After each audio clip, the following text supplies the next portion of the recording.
So evasion is always on the hero, so evasion is literally a buff, while blind is always a debuff on a hero.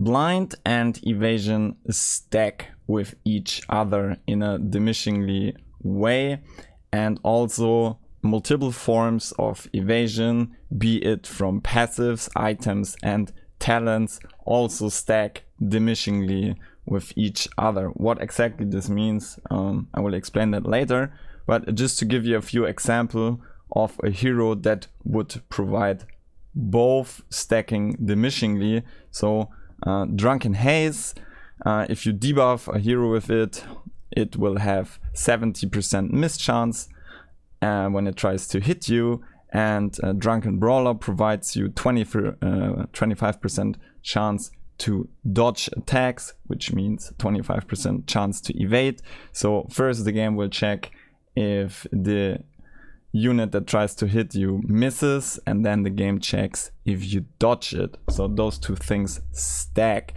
And if you had, for example, a Heaven's Halberd, the Drunken Brawler would also stack with the Heaven's Halberd. So miss and chance to evade from all sources stack with each other in a diminishingly way. To come to a few examples, we have our accuracy sources, which are Monkey King Bars, Solar Crest and Javelin. And I also want to mention the Bloodthorn, since it gives you basically True Strike at a very high cost. And as you can see, MKB is at 4,200 cost, Solar Crest is at 2,625 cost, and a Javelin costs 1,100. So let's take a look what happens when you stack all the different accuracy modifiers that you can get right now.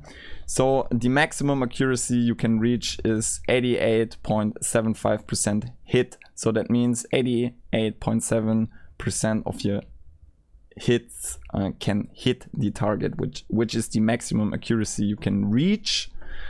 And I also calculated different combinations of the items. So MKB plus Solar Crest gives you 85%, MKB plus Javelin gives you 81%, Javelin plus Solar Crest gives you 55%, and Bloodthorn is 1. So let's take a look at the cost per accuracy.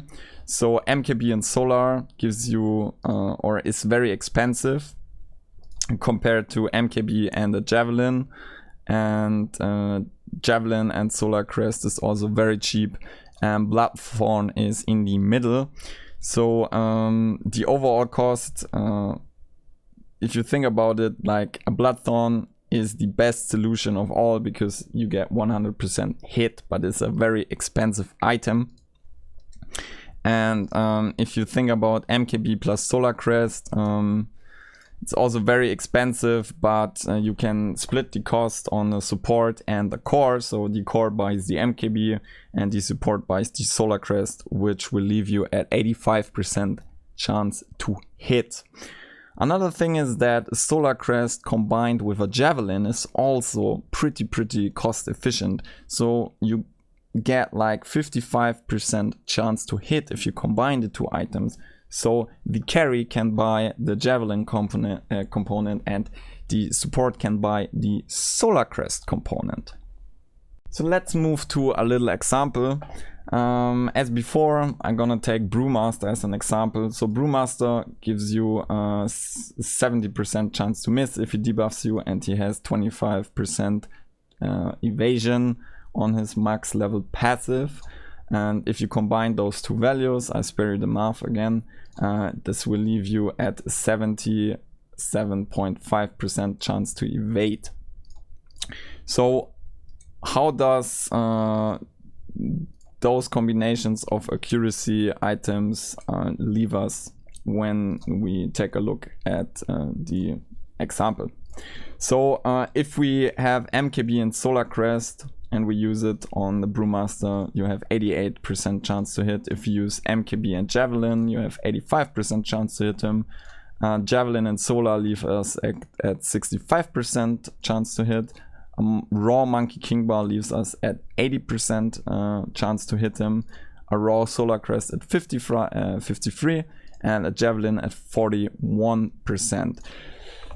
What we can see here is that already having one component gives us huge amounts of hits combined if we try to hit him, the Brewmaster, without any form of accuracy. This means Solar Crest is a very, very, very potent item to remove any form of evasion or give you a way higher DPS output on the targets that you try to kill that could evade attacks. And also buying a raw Javelin on a carry gives you huge amounts of DPS gain, since the accuracy will give you a chance to hit. So from that we can clearly see that a combination from Javelin and Solar Crest is already very, very potent at cutting through evasion at very cheap cost, and the cost can even be split between two heroes, since one hero can build the Solar Crest and the other can have the Javelin. So you want usually the Javelin on your carrier to pierce through the evasion, and you will also Solar Crest the target you want to burst. It is also important to mention that compared to before, where a Monkey King Bar gave you True Strike, a Monkey King Bar will give you like a decent amount of chance to hit, but you need to be aware of the fact that you will still be able to miss shots here and there on targets with high amounts of evasion. To summarize it up, so accuracy stacks diminishingly with each other, evasion stacks diminishingly with each other, and evasion and miss chance, so any forms of blinds, also stack diminishingly with each other. You can't reach 100% accuracy anymore, and this leaves us at very potent True Strike on heroes that actually have built-in True Strike, like Earthshaker, where we were talking about that before. And it is very important to mention that evasion got also a lot stronger compared to before, since it is not possible to simply buy an MKB anymore, and you will still have the chance to dodge incoming attacks here and there. So that's it from my side. My name is @LerGG, and thanks for watching.